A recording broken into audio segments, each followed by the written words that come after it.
Blog Talk Radio.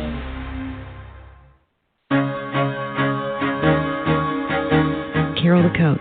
Sex, love, and relationships. We talk about it here. Carol the Coach. Compassion with contemporary relevance. I am a psychotherapist. I can be your personal life coach, and I can help you with your issues. There are no problems too small or too big. You can talk about anything. Speaker, columnist, radio TV host, and commentator. Carol the Coach brings messages of wellness and empowerment within reach of everyday people every day. Almost 5 years ago, I lost my soulmate in an accident. He was killed in a plane crash. Life just, for me, has seemed to stop. There are groups all over the city. I teach one. It is a specific way to start thinking so that you shift how you see the world, which then shifts your energy, and then you feel better and you actually see things differently. Carol the Coach. Always available, too, at carolthecoach.com. Now, I've got Russell on the line. I'm 47 years old. I'm a truck driver. I am married. I have a wife in San Francisco. Okay. I haven't been home in 6 months. My thing is, I don't know if I have a sex addiction or what the problem is. Why do I want what I can't have? And as soon as I can have it, I don't want it anymore.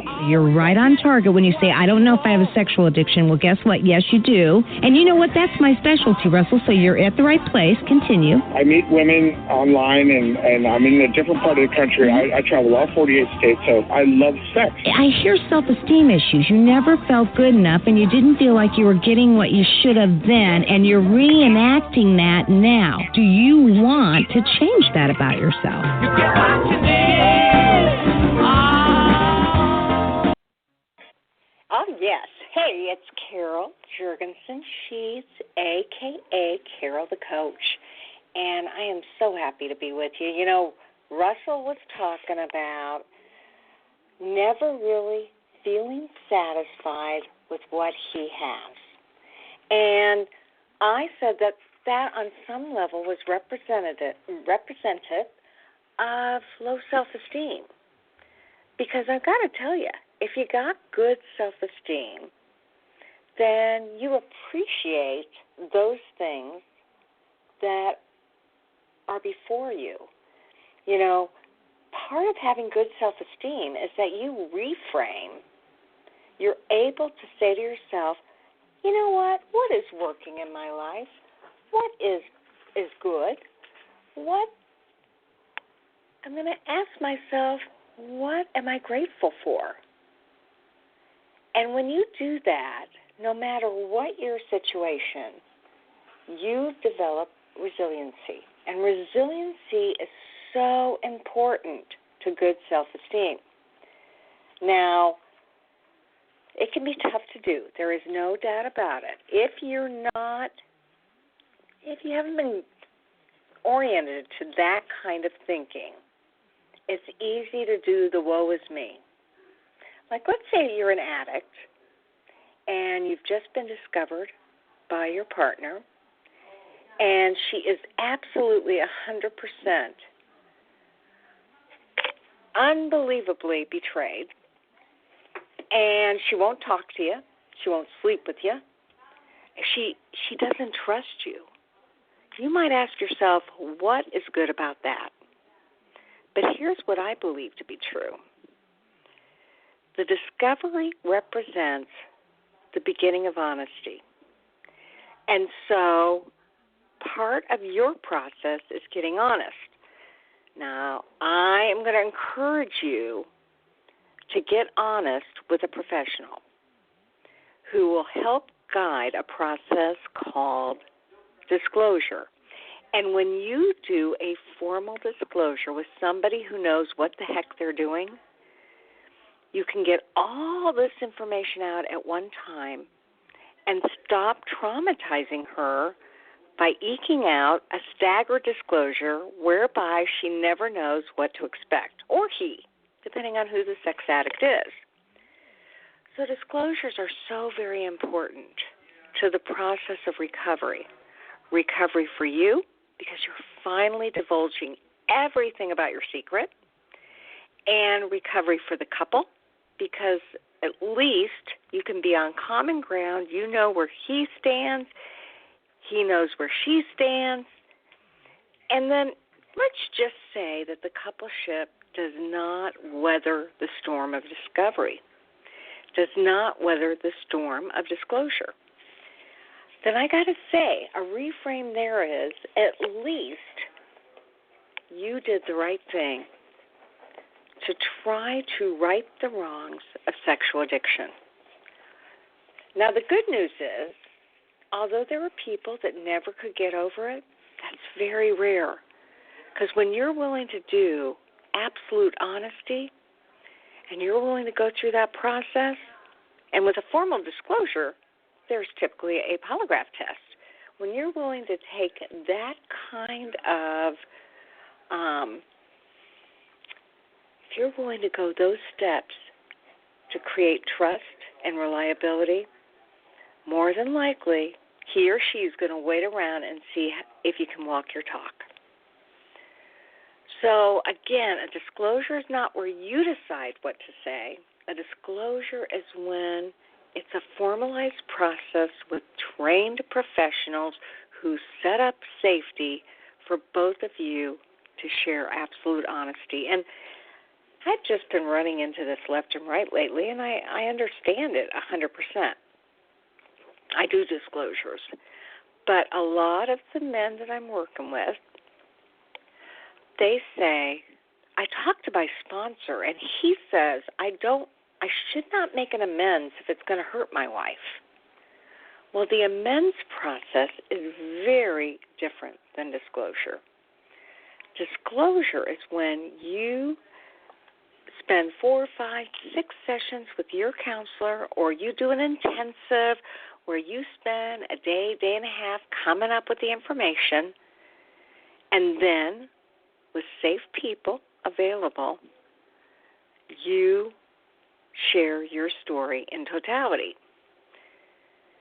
An amends is when you share your feelings, oftentimes your apology, to that person or to your sponsor, holding yourself accountable for what you did.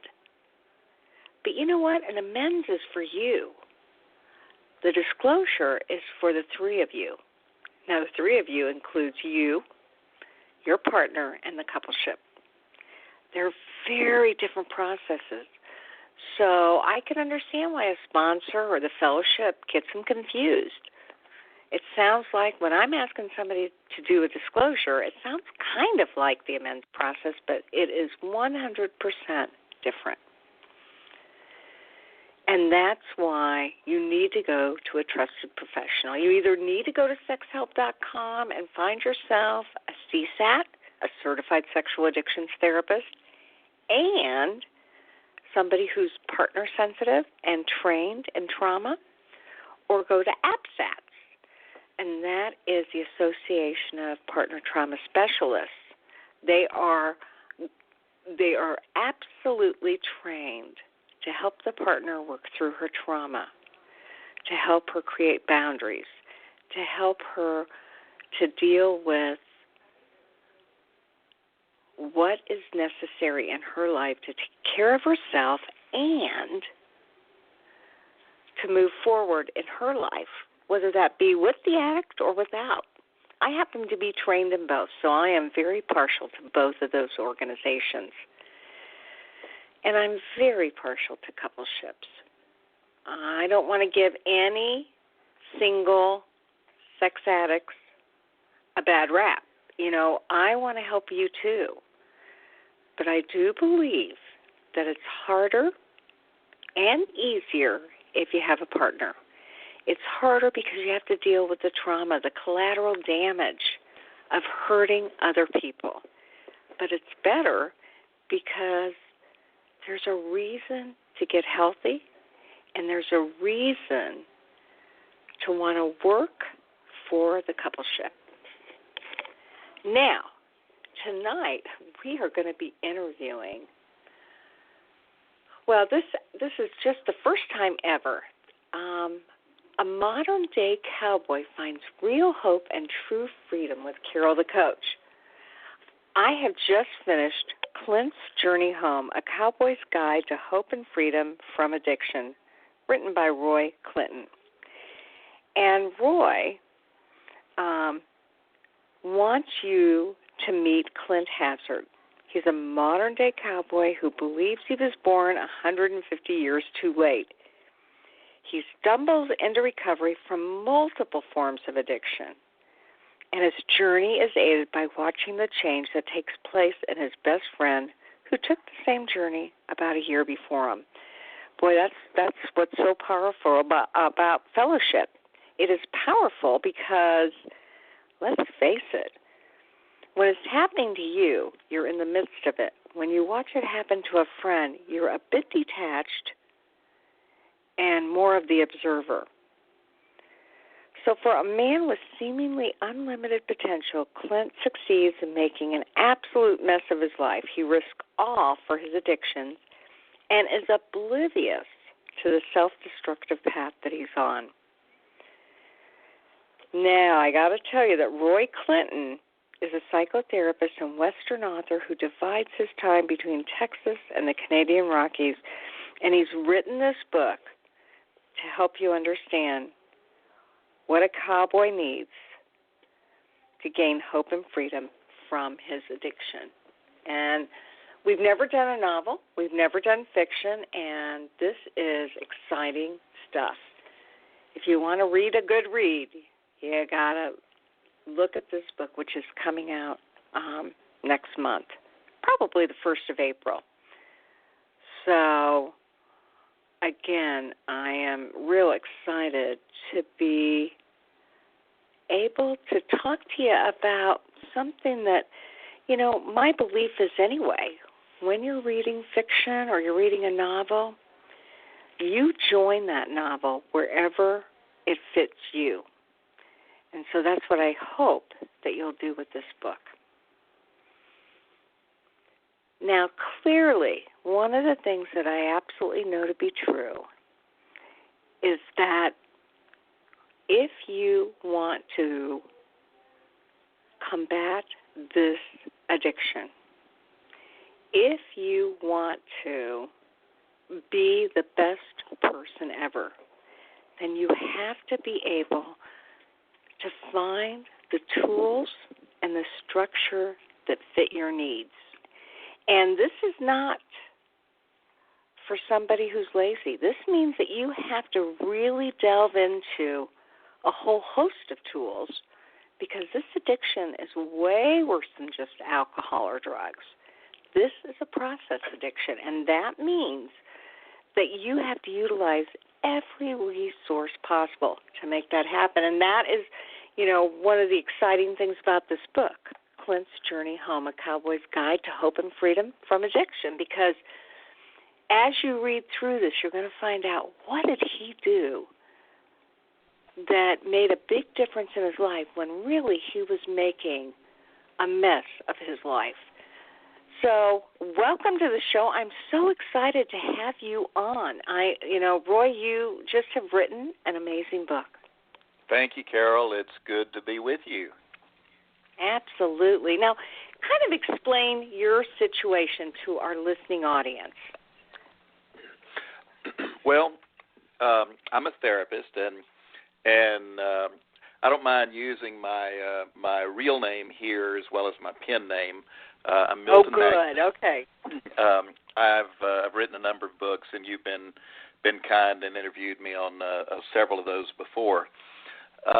But one of the things that I realized is some of the books that are written and there's multiple authors out there turning out amazing books about recovery from sex addiction as well as other addictions. Many of them are not being read because maybe they're thought to be a bit dry, which right, or clinically oriented. Yeah, that's a better way of putting it.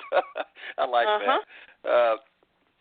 But yeah, the clinical orientation, frankly, is a bit dry when you read it. Now, if you're in the middle of a crisis, immediately it's like, okay, I'll take whatever you've got, and I can make something out of that.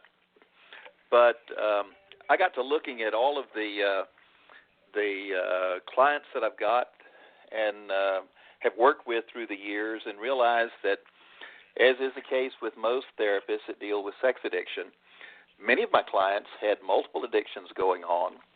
And I thought, I wonder if they would be willing to read something that read more like a novel.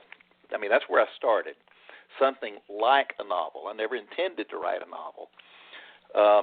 But if I could write something like a novel, get them immersed in a story, and then teach them about recovery and so forth. Well, this was maybe a year and a half ago, and over probably the better part of a year of writing this, it evolved into just a full-blown novel, a Western novel. And I say a Western novel. I wanted it set in something that people could get a handle on. Being from Texas, I live in Houston, but I spent a great deal of time in around the state. And this is set in Bandera, Texas, which is in the Texas Hill Country, on a working cattle ranch. The interesting thing is, it doesn't have very many people, does it? I mean, right under 1,000 people in this little town. Yeah, it's a tiny little town. It's been the same size for many years. They call it the Cowboy capital of the world. But the interesting thing, many of my writing retreats, and that's the only way that I can write. I've got to get away to do it. And I took many writing retreats out into the Texas Hill Country and stayed on a number of different ranches, some of them guest ranches or dude ranches, which ended up flavoring the book a great deal and borrowing some of the characters that I met. But the thing that rings true with this is, it's a story, it's a novel, but it is so true to life because it's about a person that just gets his life off track. He had everything going for him. He wasn't rich, he wasn't famous, but he still had everything going for him. He had all that anybody really needs in life, and then he started throwing it away with one addiction after another, and before he knew it, his life was intertwined with multiple addictions, not unlike, Carol, your clients or my clients, and began to see his life just sort of floating away. Well, absolutely. And, since you said that, I can say that I'm talking to Dr. Milton Magness, and obviously you've written a lot of clinical books. And so one of the things that I said about this book was that as I was reading about Clint, I was able to put myself in the place of many of my clients.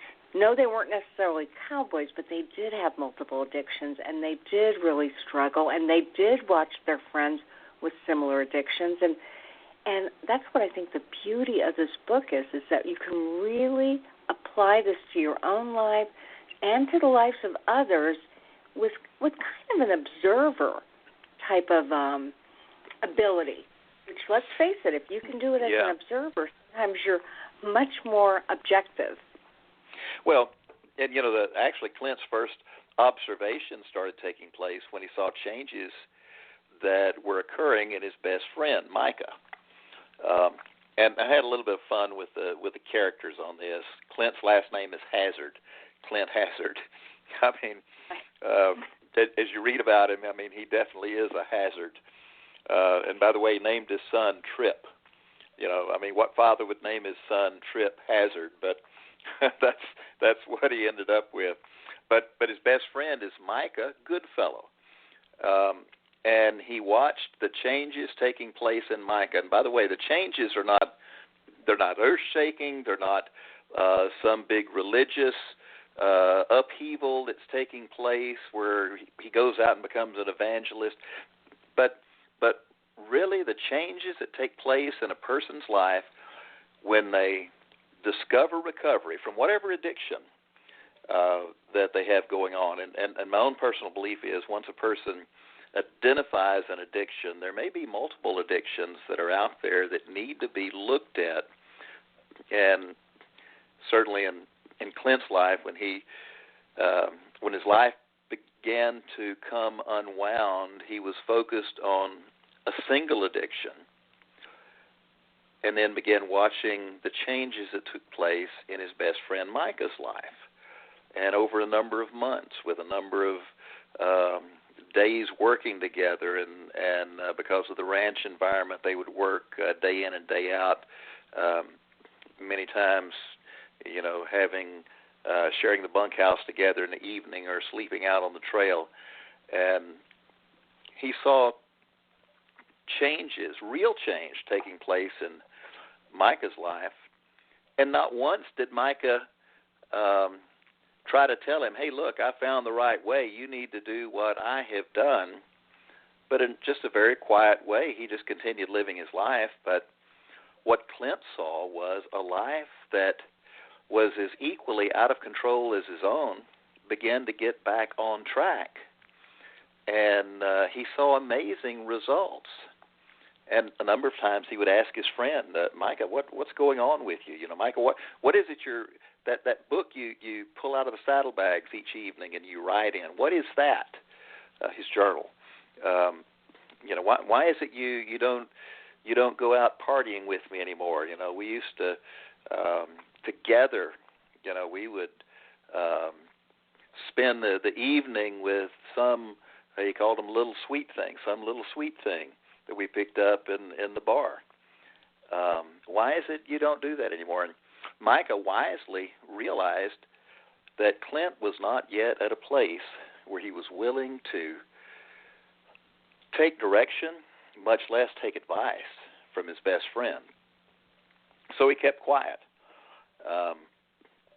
And one of the tenets of recovery is that a person's not going to get into recovery until they get to that place. And in AA, in Alcoholics Anonymous, they talk about people having to go out and find their true bottom. They're not yet ready until they really hit the bottom.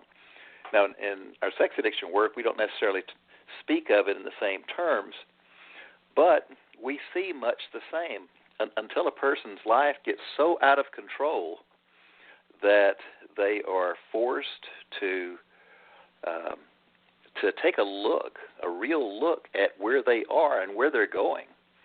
Only then are they ready for recovery. And sometimes they're not even ready at that point. They have to experience a number of losses. And certainly in Clint's life, there are many losses that he had. And the losses, Carol, it's interesting that it's you can read the story of Clint and what he gave up for his addiction, chasing, looking for something temporal that was not going to satisfy. And some of it's frankly pretty graphic. Not graphic in terms of being something inappropriate for someone to read, but graphic in the fact that it is a real life coming unwound. But yeah, absolutely. I feel like it really depicted the trauma that you experience when you've made bad decisions. I mean, talk a little bit about that scene where Clint passes out in the median of the interstate, and tell us a little bit about that scene and why you depicted it that way. An interesting example. He's and not really a spoiler to give you this, but Clint wakes up in a truck that's not his own, in the median of Interstate 10 in another state, $4,000 in a paper sack beside him, and has no idea how he got there, doesn't know whose truck it is, doesn't know what day it is, and it takes a while for him to really come to terms with what's happened. Finally, he puts it together that it's the weekend, or it has been the weekend. It's already to Sunday. And he puts two and two together and realizes, the weekend, that's the time that I get with my buddies from the ranch, and we drive to Lake Charles. We go to the casino, the closest casino to where he lived. And the interesting thing is when he goes to the casino, the other guys go for entertainment, and they bet a bit, and they have a good time. They drink a bit, and they have a good time. Clint doesn't do anything to moderation. So he drinks a lot, he gambles a lot, and if he wins, he goes and celebrates at one of the strip clubs and buys entertainment for the evening. And if he loses, he always has a couple of bills tucked away in his wallet so that he can go find someone to commiserate with him. And anyway, he wakes up in the middle of the median, money in a sack, and realizes, my goodness, I've been to a casino. I've gambled. I've obviously won, but somehow I'm in somebody else's truck. As far-fetched as that sounds, a number of years ago, I had somebody relate almost verbatim to me, not a client, but someone that I had met, relate a similar incident. Very few details in it are changed from what Clint or what's written about Clint in the book. So these are not far-fetched things at all. In fact, it would only take someone a little while hanging out with people who are in recovery, especially in recovery from multiple addictions, if they talk openly about the craziness of where their life used to be, and not glamorizing it, say, oh, that's nothing, let me tell you what I used to do. But people who really are heartbroken about things they used to do, you realize that story is not far-fetched at all. It is it is very much what many people are going through or have experienced already in their lives. Yeah, absolutely. And I, too, have had several clients that had similar experiences. I mean, that is what is so scary about this disease, as well as any other addiction, that when you black out, when you participate in so many things that you absolutely saturate your brain, whether it's an endorphin high, whether it's a drug high, alcohol high, whatever, then you aren't aware of who you can become and where life takes you. And that scene was so indicative of how this addiction can take you down. Yeah. And I didn't there's some seem far-fetched at all. Yeah, some parts of the story Clint never knew, because the person relating it to me never knew, and that is, where'd the truck come from? Whose truck was it? And he had the money there, and he assumes he won gambling, but he doesn't know. I mean, so if he's in a truck that's not his, so stolen, could he have even stolen the money? I mean, that's not in the book per se, but still, those are the crazy things that addicts may have experienced as they deal with multiple addictions. It's of course you and I both, Carol, we work primarily with sex addiction. I mean, that's where the focus is. Want to see people get free, want to see partners heal, want to see relationships restored, and I mean that's where my heart beats the most, to see a relationship restored. And with Clint, it starts out with him watching his relationship dissolve into nothing, and his wife kick him out, and life, which was already not going well, began to really start down the whirlpool into the drain pipe. He looks at his son across the dining room, a son that he works with every day at the ranch, and his son just glares at him. And that is so much what people in addiction are dealing with. Not only have they hurt themselves, not only are they hurting their spouse, but oftentimes children, their own children, won't speak to them anymore, and they go through years of estrangement, and maybe, sadly, sometimes a lifetime of estrangement because of the temporary high that comes from pursuing an addiction or multiple addictions. Oh, absolutely. Now, let me ask you, obviously you said that you wrote this because you felt like this storyline would benefit people who weren't really interested in getting the clinical perspective. And you and I both agree, if somebody's in crisis, they may begin a book. Maybe they'll finish it, but they'll at least begin it. But if it's not their forte, they can't go with it. So this is a novel. This is fiction. And yet, how did you draw on your experience as a therapist to write this book? Obviously, life experience, obviously, your clients, but tell me how this worked for you. You went off to write it, and you said to do your writing, you really had to get away. Yeah, I'm really a bit of a, and this is going to come out wrong, but I'm a bit of a cowboy at heart. I don't wear a hat, and my cowboy boots, they hurt my feet. You won't see me in them much. But I'm still a cowboy at heart and have been all my life. And so, drawing on that, the thing that resonates for me always about the Western culture is, it's not the boots, the hats, or the roping or rodeos or whatever. It's it's a way of life for a cowboy.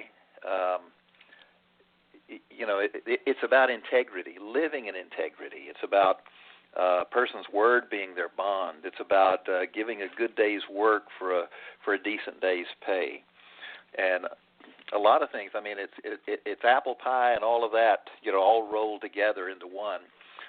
And so I use that vehicle to really capture a lot of the heartache that I've seen through the years. But, there's heartache in it, but I need to tell you, there's also joy.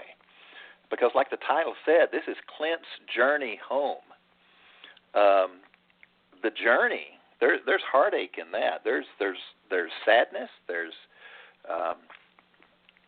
we see clients that do self-destructive things, and it's sad when there's people that I know that are going through heartache, or people that I've become very close to, and I see sadness in their life. But the reality is that far beyond the scope of people that we know in our own world, many of the people we come in contact with every day that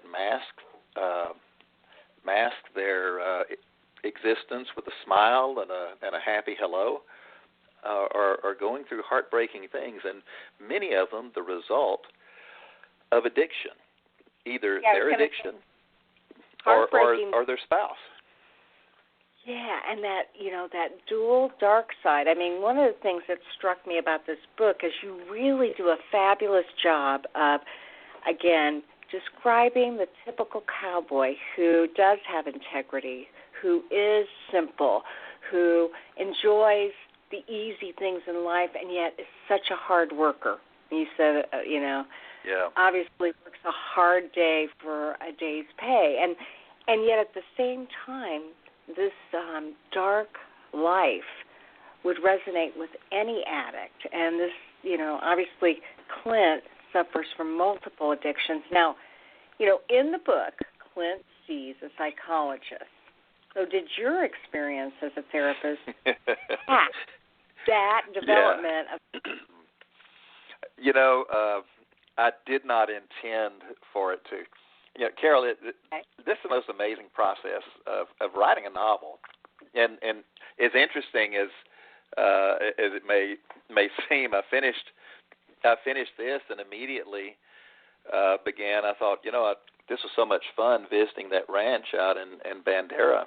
I wonder what it was like back in the 1870s, and so I've written a trilogy of novels they're not recovery related at all. But my publishers picked them up, and we're going to go with them.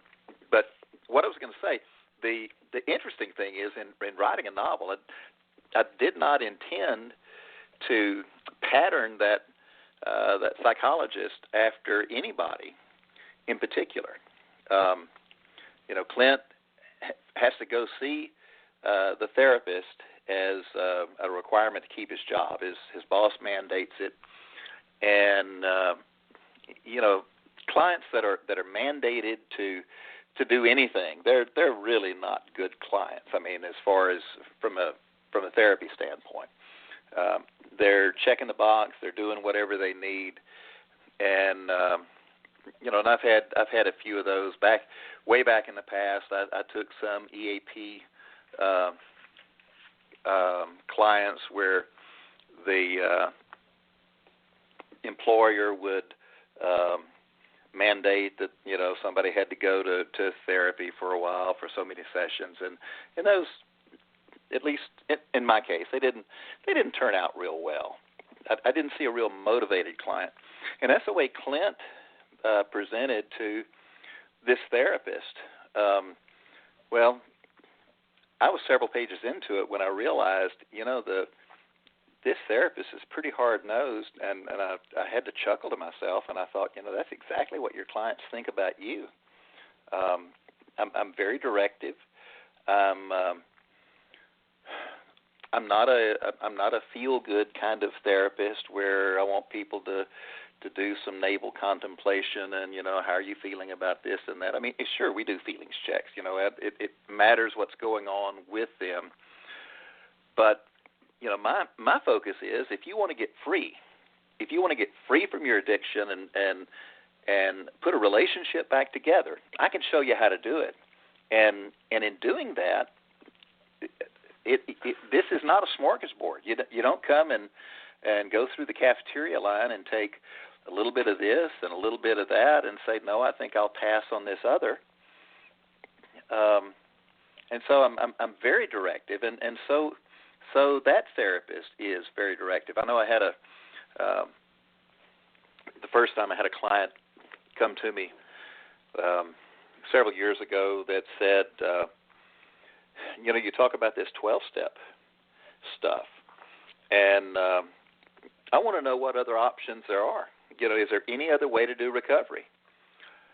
I said, I know there is. I know there's people that do not believe in the 12-step approach. They don't have clients go to meetings. He said, I want you to lay out a different plan for me.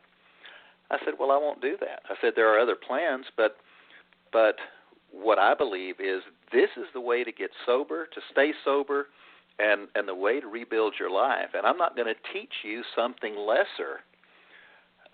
If you want something lesser, you can go find that somewhere else. So anyway, the therapist, with a bit of verbal pushing and shoving, where Clint tries to take control of a session, finally just tells Clint, that's fine. You do not have to be here. And he lets him leave his office. In fact, he directs him to leave his office, not unlike what I've done on a number of occasions with clients that really didn't want to work. And yet it was a bit of a wake-up call for Clint, because he realized, my goodness, if I don't do this, this was the requirement to keep my job. If I don't do this, then I'm immediately going to lose my job. And so he at least became more open to hearing that help was available. And now, frankly, Clint didn't do a whole lot in therapy. I mean, he went through his mandated number of sessions. he checked the box. He was able to retain his job. He learned something, but, as far as there being some big aha in it, there wasn't. But, that also is reality about doing psychotherapy with clients. I would love it if every client who came to see me, and I guess you would as well, would, after 50 minutes, just have this big aha and say, my goodness, therapist, you have changed my life. I see the light. I'm going to go out and live a different way. And it doesn't happen like that with most, but we can see incremental change taking place with clients. And frankly, when somebody has let addiction run their life for decades and have really gotten off track, it's it's not realistic to think that we can put everything back on track in a few hours or a few days. I heard you mention a minute ago. I was listening to your show before the call started. Talk about intensives, and of course that's what I do in my practice, 3-day intensives with couples. And I see some remarkable changes taking place over 3 days with couples. But you know what? It's not a 3-day cure. It is the beginning process. And frankly, recovery continues for a lifetime with my clients, with your clients, and it does with Clint and with his best friend Micah, who's just a year ahead of him, but was making the changes before Clint started his own recovery journey. Well, and just sharing a little bit about you, I know that I was doing my men's group tonight, and I have somebody in my group that you did fire. And so one of the exercises, Oops, sorry about that. One of the exercises that we were doing was that each man had to grab a book, and they had to put it in the arms of a man who was not yet really embracing his recovery tools. So, I started and I handed him a book, and I said, I wish that you would embrace the things that you need for good recovery. And then the next man happened to hand him an SAA book and said, if you would just read a page a day, you would be changed. And then the next man brought your book to him and said, this is the hope and the freedom that you can get if you read this book. And interestingly enough, I flipped the book up and I said, I'm going to have this man on my show today, Dr. Milton Magness. And 3 or 4 guys laughed because everybody knows that one of my guys in my group had been fired. And my guy goes, that's the best thing that could have ever happened to me. Because what it did was it was a wake-up call that I needed to look at my life more seriously. And, sometimes when a sponsor fires you or a therapist fires you or a treatment center fires you, you do realize, it may not be right away, but you do realize this is serious and maybe I'm not taking it as seriously as I could. And that's what I really feel like Clint went through. I mean, he acquiesced because he knew he had to, but, that gave him an opportunity to look at recovery a little differently and also for you to plant some seeds, or the therapist to plant some seeds. I so appreciate you sharing that with me, and the reality is that on those occasions, and this doesn't happen but once or twice a year when for whatever reason I fire somebody, but in most of those cases when that happens, I don't hear from a client again, and my whole purpose is, in all that I do, whether I work with them or choose not to work with them in the future, is to hold a mirror up to them as closely as possible so they can see their own behavior and maybe learn from it. And And sometimes I look at things from many years ago in my own life. Some of the best lessons I got were those where I took a misstep and just got slapped in the face by life and said, "Oh my goodness, I need to make a change." So,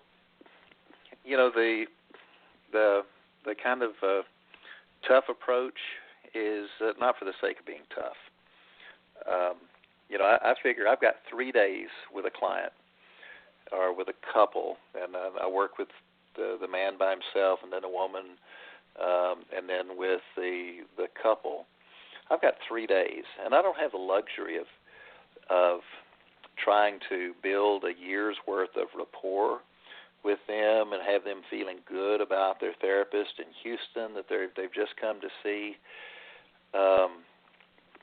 But what I want is to help them break through whatever they need to break through, come to grips with whatever they need to come to grips with, and come to an end of themselves,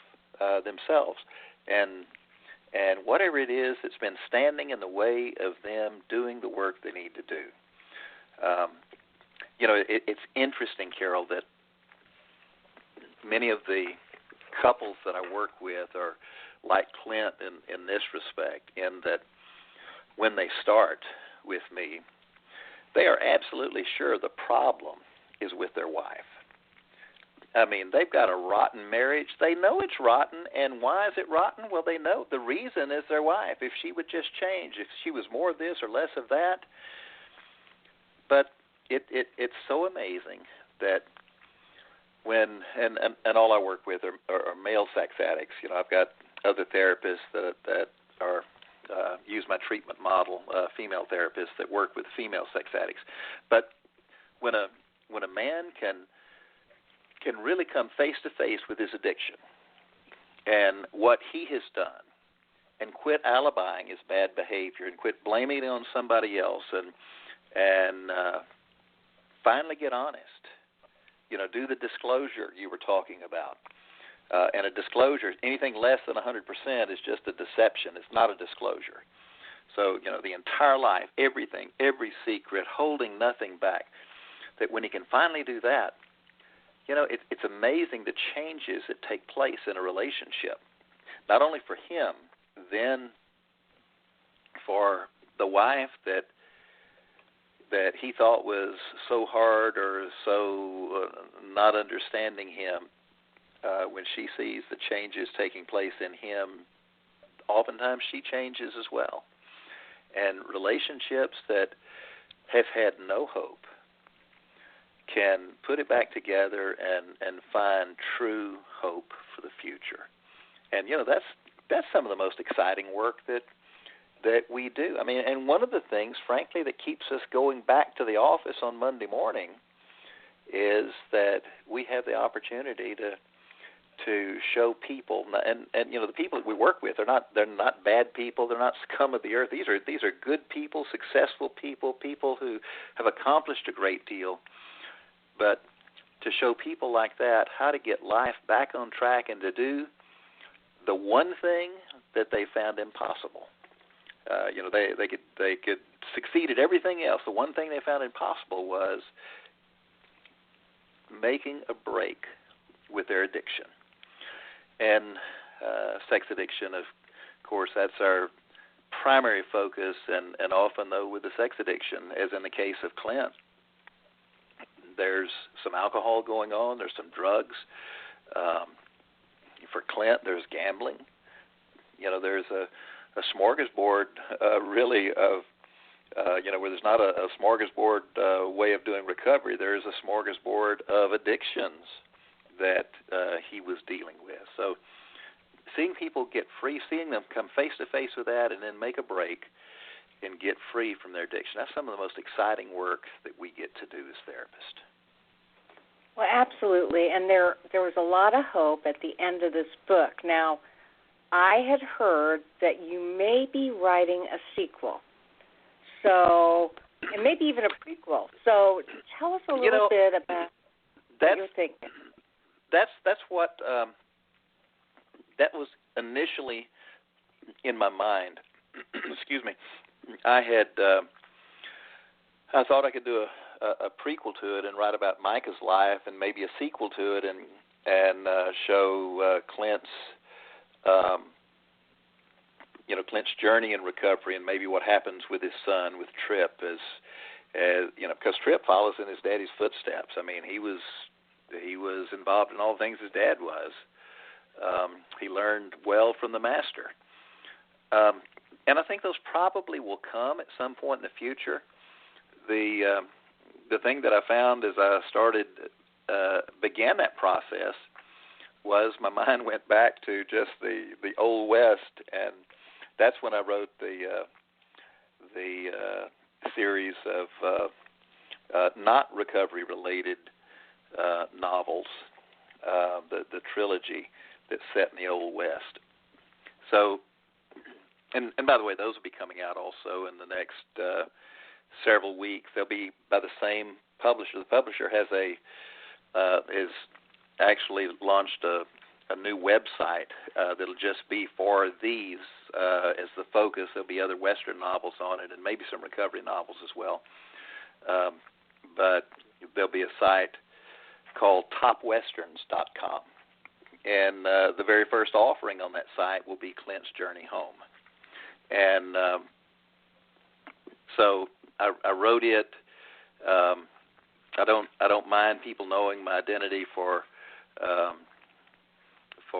Clint's Journey Home is being Milton Magness. I write under the name Roy Clinton. But the other novels, I kind of make a break there between my practice and what is just an avocation for me, writing the Western novels. Yeah, well, I can tell you really love that. You're really a cowboy at heart. Now, let me ask you, this book should be released probably the first week of April? Yes. In fact, I talked to the publisher today. I had understood it's going to be released April 1st, and they told me, said, nope, April 1st is April Fool's Day. We're going to release it on April 2nd. so I said, okay. I don't understand all of that, around the marketing, but it should be out on April 2nd, and there'll be a paperback version, a Kindle version, and within a few weeks, we've got the Western trilogy that'll come out on the heels of that, probably at 2-week intervals for each of the 3 books. But on the heels of that, we want to have this available in audio form. Because I know what a number of folks like to do is to listen to a novel when they're traveling. So I've got the voice actor focused on. I know who I would like to do the reading, and at first I toyed with the idea of doing it myself, and I realized I don't think I've got that much patience to go back and read and reread and take out the vocalized pauses and the stutters and the clearing my throat, and do it again and again. So I'll have somebody that just does that for a living do it. But it's a guy with a big Western voice, so I'm really looking forward to having that out. And Carol, one of my hopes with this book is that maybe people that haven't yet recognized that they've got any kind of problem with addiction, that just for the love of the Western genre, might pick it up and read it a bit and find it intriguing and read a bit farther and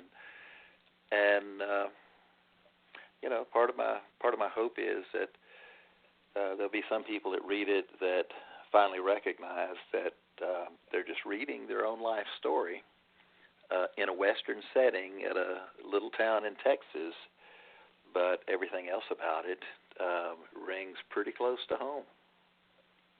Well, absolutely. So now I want to ask you, listeners can find this book at all the right places when it comes out, which you think will be April 2nd.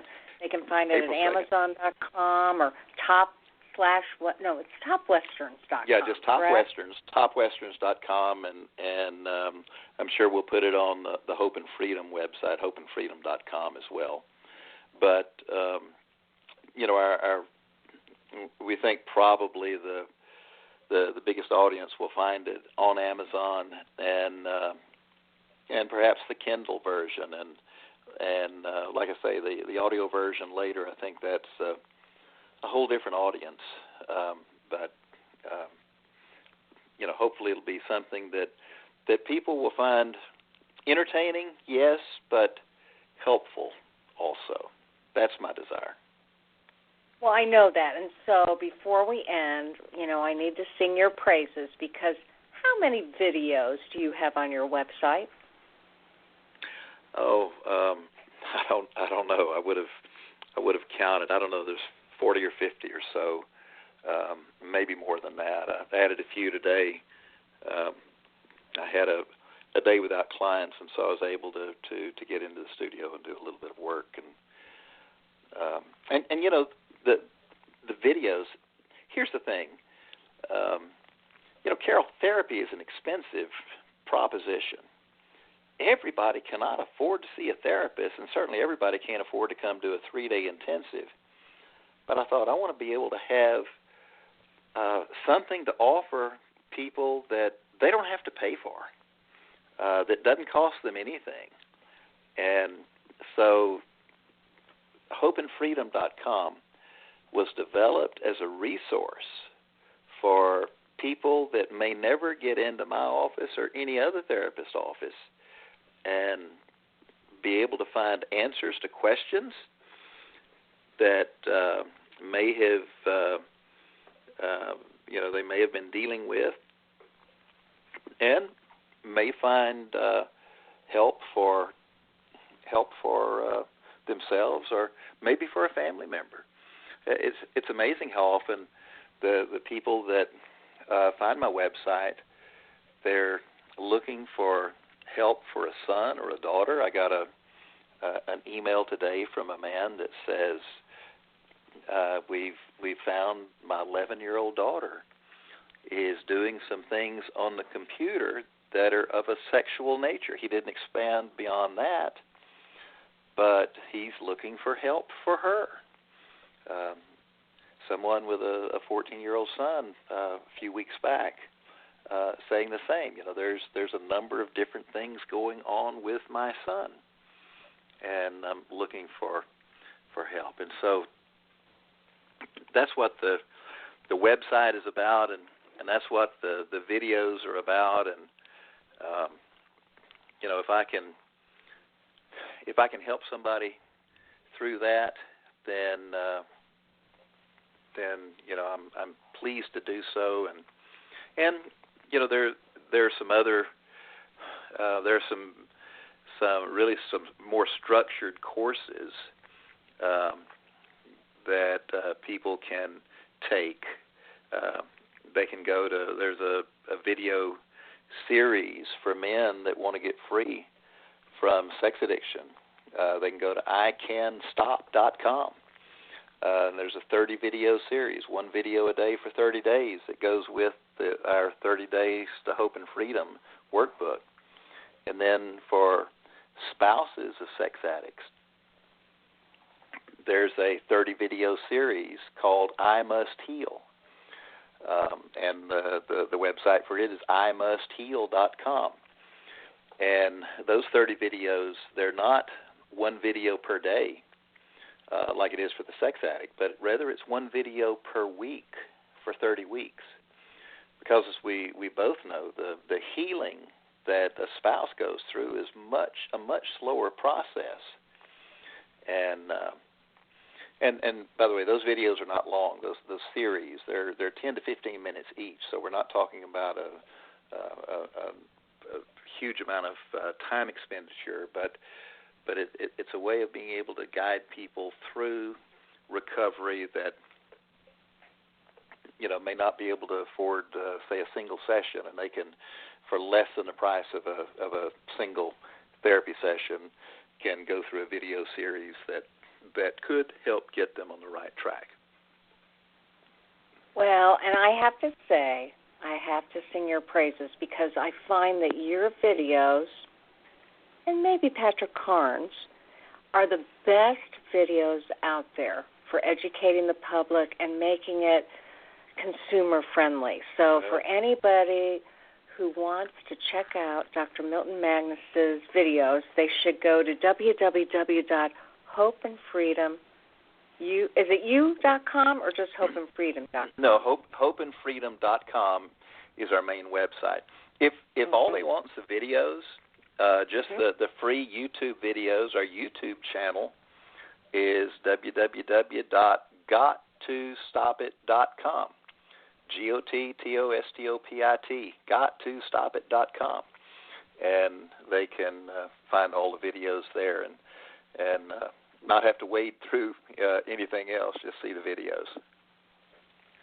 Okay, well, I can see that we need to end, but I want to encourage people, especially if you're just not into those clinical, educational manuals, workbooks, and books, you've got to check out Clint's Journey Home, A Cowboy's Guide to Hope and Freedom from Addiction by Roy Clinton, pseudonym for Dr. Milton Magness. So, Dr. Magness, thank you so much for sharing your wisdom. I love this endeavor. I have a feeling that this is going to be a whole new genre that other people are going to expand upon because it's fun, it's fascinating, it's also poignant and disturbing all at the same time, and it's an easy read. It's really well done. Well, thank you, Carol. It's been a pleasure being with you again. Thanks for the work you do and your tenacious spirit in doing this week after week. Thank you much. Hey, you have a great week, and we'll see you hopefully at the symposium. I'll see you in May. Yes. Okay. Take care. Bye-bye. Take care. Okay, so that was Dr. Milton Magness. And again, this book, Clint's Journey Home, A Cowboy's Guide to Hope and Freedom from Addiction, it's a great read, and it's a novel. It's fiction, but it talks about multiple addictions, alcohol, gambling, sex, and the struggle that good old Clint had, as well as the recovery of his friend Micah. All right, we will see you next week for more Sex Help with Carol the Coach. And as I say at the end of every show, I'm sure you repeat this with me, don't you? There'll only be one of you at all times, so fearlessly have the courage to be yourself. And don't hesitate to email me if you have a question. Go to my YouTube channel, Sex Help with Carol the Coach, or feel free to contact me through the show if you're struggling with something and you just don't know who to turn to. We'll get you to the right place. Have a great week.